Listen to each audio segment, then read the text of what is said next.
A prominent local figure and the namesake of a West Peoria middle school was born this week on August 5th, 56 years ago. Today, family remembered what Harold B. Dawson Jr. meant to this community and how his legacy lives on. Dawson was the founder and bishop of New Life Christian Church.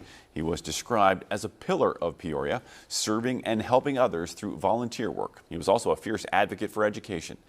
In 2022, West Peoria's Calvin Coolidge Middle School was renamed Harold B. Dawson Jr. Middle School. Mr. Dawson passed away in 2019 just before starting his studies toward a doctorate degree. His family says he leaves behind a rich and inspirational legacy of perseverance and integrity. He didn't switch faces. He had the same face at home that he had in the church, that he had in the community.